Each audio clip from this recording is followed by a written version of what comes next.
Some rescues change a life. Some choices change a world. When a quiet man walking home on a winter night saves a wounded creature in the forest, he believes the moment will pass like any other act of kindness.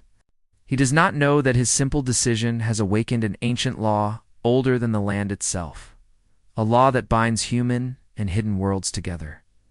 This story follows Elias Carter, an ordinary man drawn into an extraordinary fate, where compassion becomes a contract, the forest becomes a living witness, and a child not born of his world becomes his greatest purpose. As unseen forces move and forgotten rules awaken, Elias must decide whether to hold on to the life he knows, or step into the unknown and become something more than he ever imagined.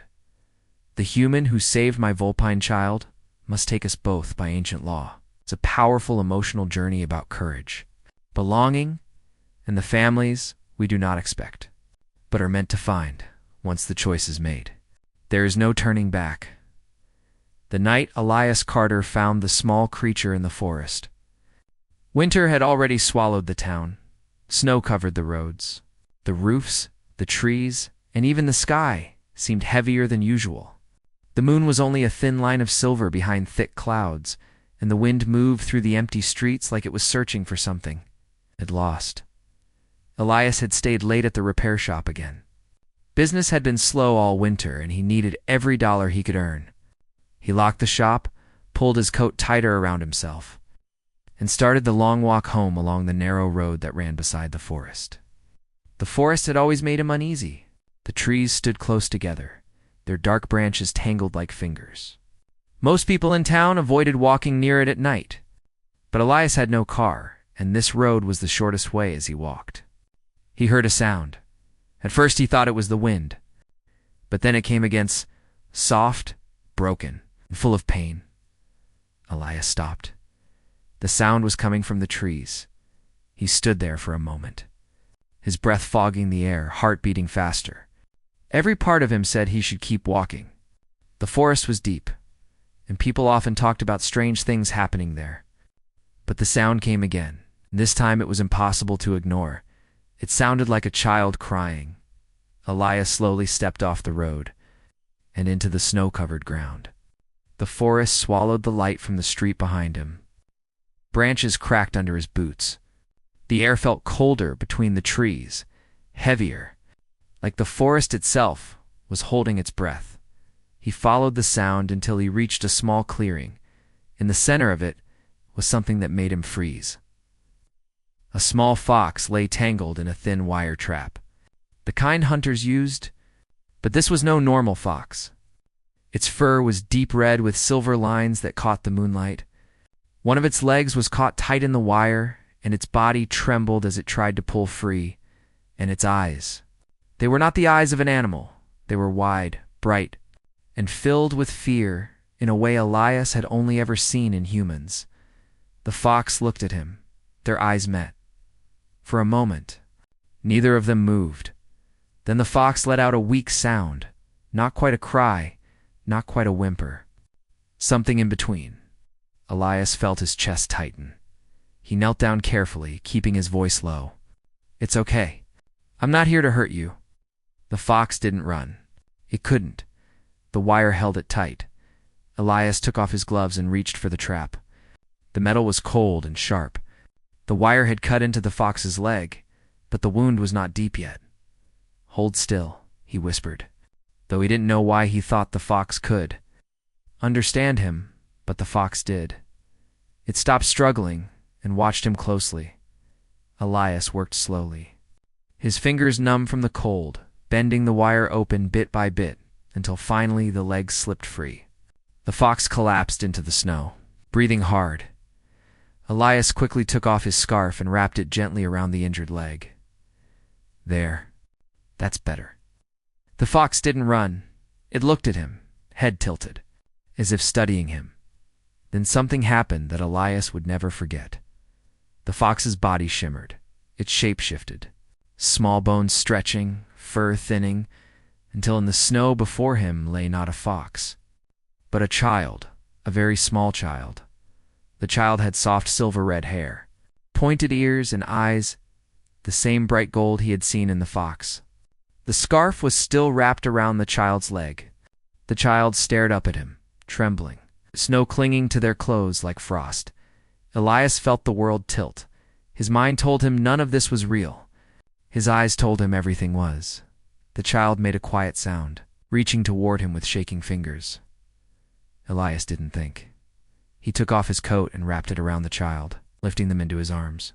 The child was light, almost weightless, warm against the cold night. He carried the child out of the forest and all the way home. His small house was dark and quiet. When he arrived, he set the child down on the couch, lit the fireplace, and found clean cloth to wrap the leg properly. The wound was shallow, already starting to close. But the child was clearly exhausted. The child watched him the entire time.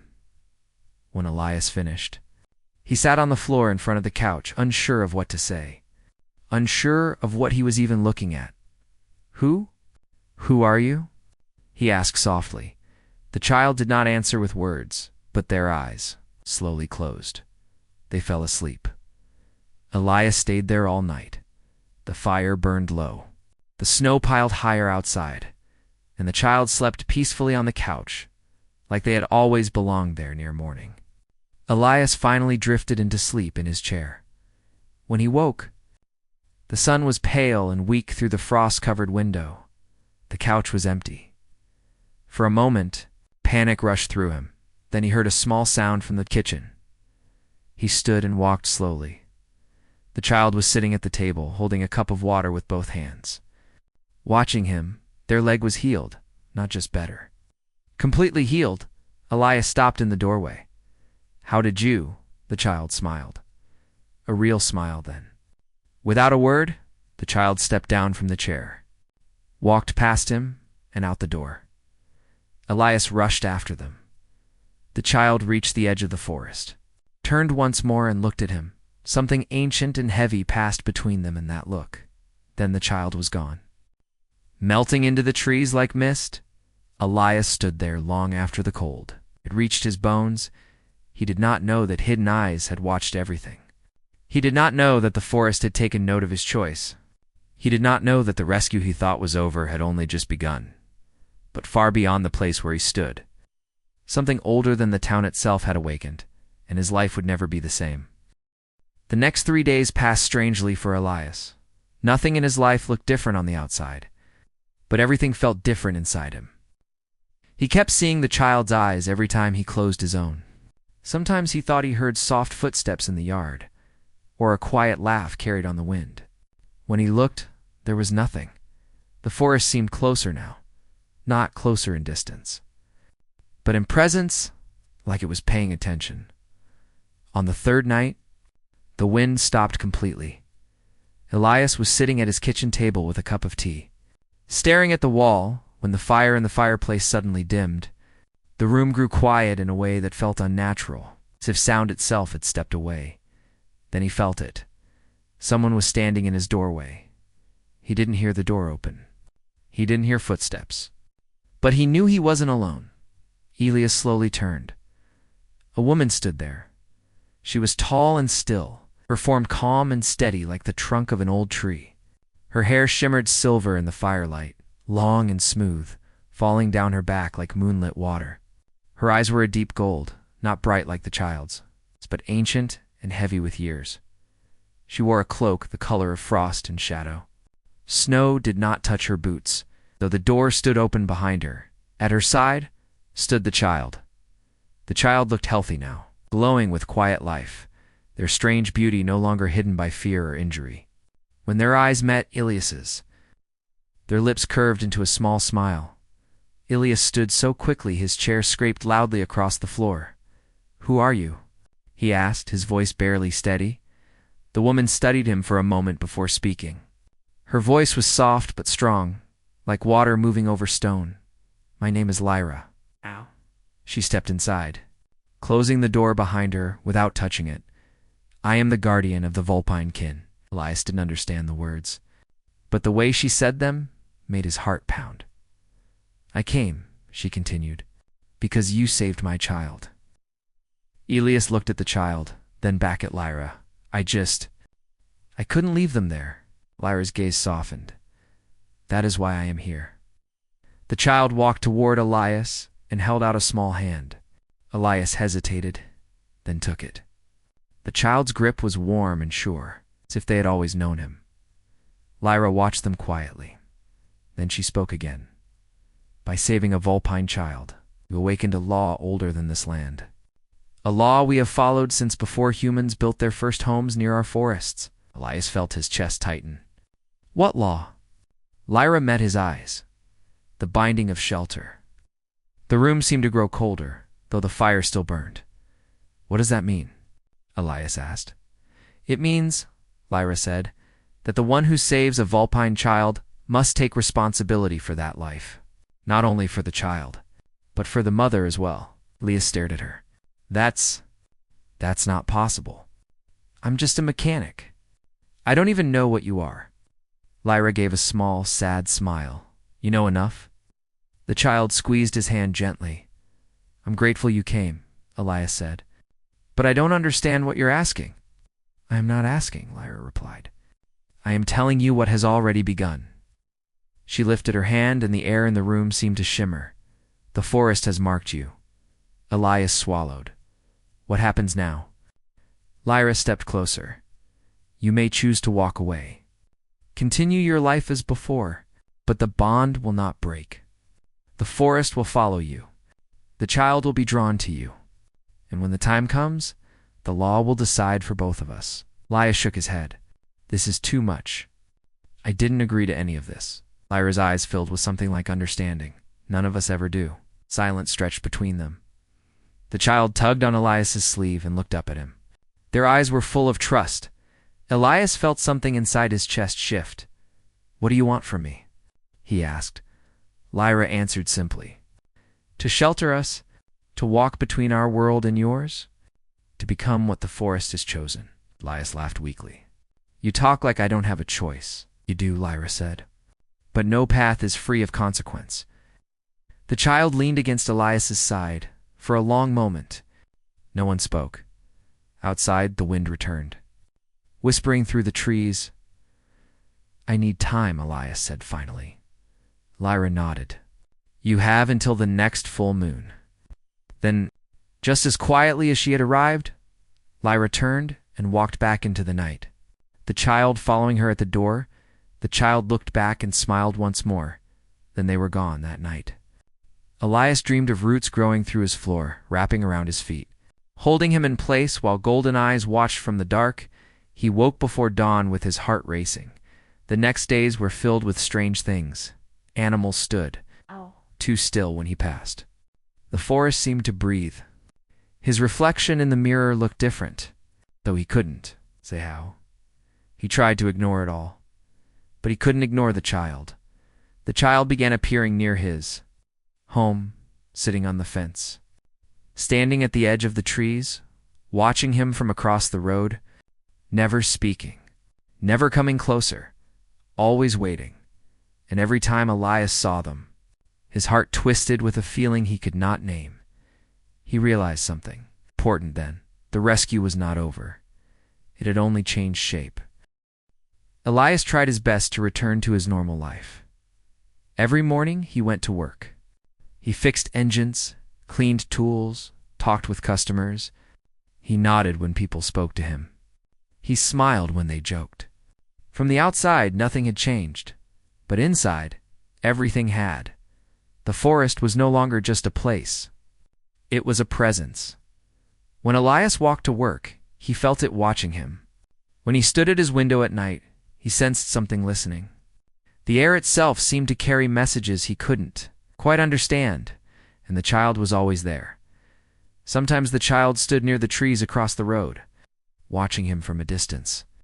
Other times the child appeared at the edge of the town square, sitting on a bench, swinging their legs and looking around like they were waiting for something, always waiting for him. Elias tried to speak to the child once. He walked across the road, his heart pounding. "Why are you following me?" he asked gently. The child tilted their head and smiled, but said nothing.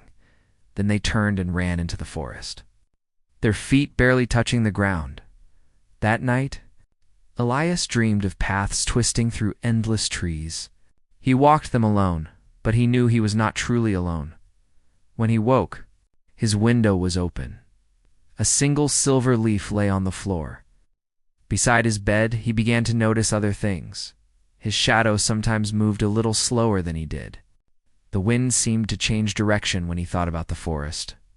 The moon felt closer, brighter, as if it were watching him too. One evening, as he closed the shop, he found Lyra waiting for him. She stood beside the door, her silver hair glowing in the sunset. "You are resisting the bond," she said calmly. Elias sighed. "I didn't ask for it." "None of us do," she replied. He rubbed his face. "I'm tired. I'm confused. I don't even know what I'm becoming." Lyra studied him carefully. "The law has already begun its work. What happens if I refuse?" Elias asked. Lyra's gaze darkened slightly. "The forest will not release you," he laughed, though there was no humor in it. "That sounds like a threat. It is a truth." She motioned toward the trees. "Every night you dream of paths. Every day, the world feels thinner. You are standing between two lives." Elias looked away.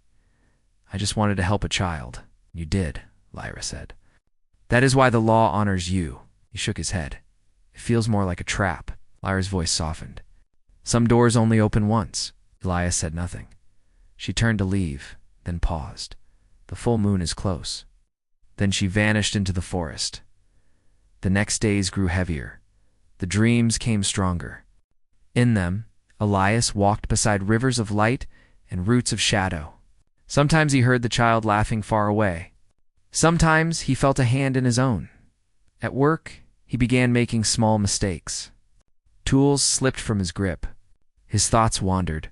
His chest ached with something that felt like longing. One evening, he followed the child into the forest.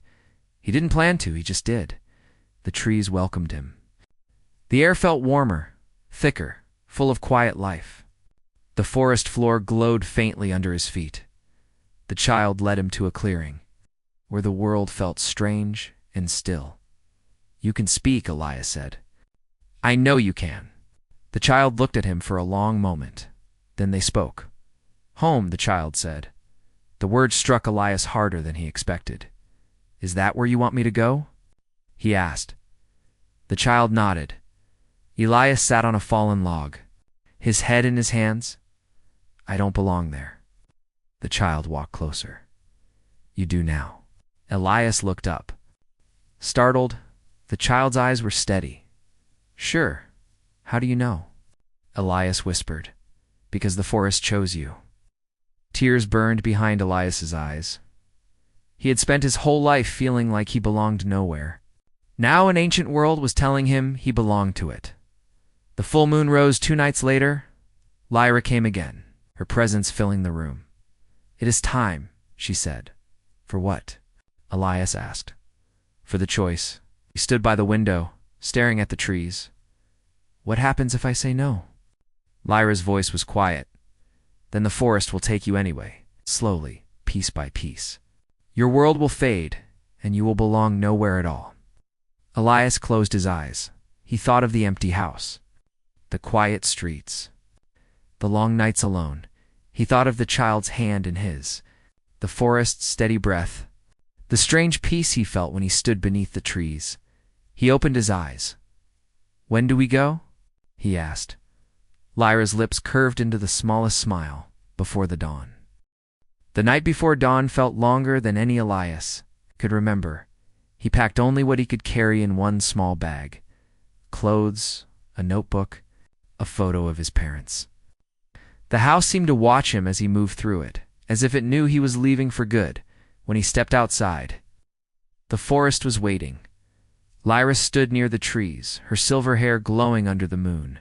The child stood beside her, calm and quiet, holding something that looked like a thin branch shaped like a small circle. Elias closed the door of his house and placed the key under the mat. Though he did not know why, he walked toward them. "Once I cross, can I come back?" he asked. Lyra looked at him carefully. Not as you are now. The child reached for Ilias's hand. He took it. The moment they stepped under the trees, the world changed. The wind fell silent. The sky dimmed. The forest seemed to open, creating a path of soft light between the roots and stones. Elias felt something settle in his chest. Warm and steady, they walked deeper. Time moved differently. He could not tell how long they walked, minutes or hours. The forest whispered in a language he almost understood. Finally, they reached a wide clearing. The ground glowed faintly. Strange patterns lay across the earth, like old writing made of light. Lyra stepped into the center. This is the crossing ground, she said. Here, your choice becomes truth. Elias swallowed. The child squeezed his hand. Lyra raised both hands, and the forest answered. The patterns on the ground brightened. The air shimmered. Elias Carter, Lyra said, do you choose the bond freely? Elias looked at the child. He thought of every empty night, every quiet meal, every morning that felt the same. He thought of the child's trust, the forest's call, the life waiting beyond his fear. Yes, he said. The ground pulsed with light. A warm wave passed through his body. He felt lighter, stronger, as if something inside him had unlocked. The forest breathed. Lyra lowered her hands. It is done. Elias's knees almost gave way. But the child held him steady. What happens now? He asked. Lyra smiled. You begin again. They traveled on through places Elias had never imagined. Rivers that glowed under the moon. Trees whose leaves hummed softly. Creatures that watched him with curious eyes but did not fear him. The forest was not dangerous. It was alive. They reached a small village hidden between hills and trees. Homes were built from wood and light, shaped like they had grown from the earth itself. Voices filled the air, gentle and warm. Elias felt something inside him settle. This place did not feel strange. It felt right. Days passed, or maybe weeks. Elias learned the ways of the forest people. He learned how to listen to the wind, how to walk the old paths, how to understand the quiet language of leaves and water. The child stayed close to him, always smiling, always patient. Sometimes Elias felt different faster, stronger, calmer. He could sense the forest's mood. He could feel when storms were coming. He could hear distant footsteps long before they arrived. One evening, he sat beside a stream while the child skipped stones across the glowing water. I miss some things, Elias admitted. The child looked at him. Which things? Simple ones. Coffee in the morning. Old songs on the radio. The child smiled. You can keep those? Elias laughed. I thought I was leaving my world behind. You brought the best parts with you, the child said. Lyra joined them. Sitting on a nearby stone, you are changing, she said. I feel it, Elias replied. Does it scare you? He thought about it. No, she nodded. The full moon rose higher in the sky that night. Elias dreamed again, but this time he was not walking alone. He walked beside the child and Lyra. The forest opened before them, endless and bright. When he awoke, he knew he was no longer only human, but he was not lost. He was home. Seasons changed gently in the forest world. Elias noticed it in the color of the leaves, the sound of the rivers, the way the sky shifted at sunrise and sunset. Time moved differently there. Some days felt long and full, others passed like a quiet breath. He no longer counted them. He did not need to. He woke each morning in a small home built near the edge of a hill, where soft light poured through curved windows and birds sang in voices he was slowly learning to understand. The child slept in the room beside his. Lyra's home stood nearby, always open, always warm. They shared meals together often. Food tasted brighter in this place, like the forest itself had touched every seed and fruit. Laughter came more easily. Even silence felt peaceful. Elias worked with the forest people now. He helped repair bridges made of wood and light. He learned how to guide lost travelers back to safe paths. He listened when elders spoke of old stories and old laws. They treated him with respect, not because of what he had become, but because of the choice he had made. The child followed him everywhere. They laughed together, explored hidden streams, climbed trees that reached toward the clouds. Sometimes they sat by the river for hours, skipping stones and watching the glowing fish swim below the surface. One afternoon, the child finally spoke a word Elias had been waiting for. "Father." The word was quiet, almost shy. Elias felt his chest tighten. He knelt and pulled the child into his arms. "I'm here," he whispered. The forest seemed to hold its breath. Lyra watched them from a distance, her eyes shining. Later that night, Elias and Lyra sat by the fire outside her home. The sky above them shimmered with stars that felt closer than any he had known. "You have given my child a future," Lyra said. Elias shook his head. "We gave each other one," she smiled. "You were chosen for a reason." He looked at the fire, thinking. All my life I felt like I was waiting for something. I just didn't know what. "The forest knew," Lyra said. The child ran toward them, laughing, arms full of glowing flowers. Elias lifted the child into his lap. Life continued. Not without challenges, but with purpose. Sometimes travelers from the human world appeared near the old forest edge, lost and afraid. Elias was often the one sent to guide them back. He would walk them safely to the boundary, where they would blink in confusion. Unaware of how close they had come to a world they could not yet see, he never crossed back. He did not need to. Years passed. The child grew stronger, wiser, kinder. Their laughter became the music of Elias's days. Lyra remained by his side, not as a stranger from another world, but as family. One quiet evening, Elias stood on the hill and watched the sun dip below the glowing trees. The child leaned against him. Lyra stood on his other side. He realized something simple and powerful. He had not lost his life. He had found it. And in the heart of the forest, under the ancient law that once frightened him, Elias Carter had built a home, a family, and a future written not in fear, but in choice. The forest whispered softly around them, and for the first time, Elias knew he was exactly where he was meant to be. If you enjoy the story, do subscribe, please.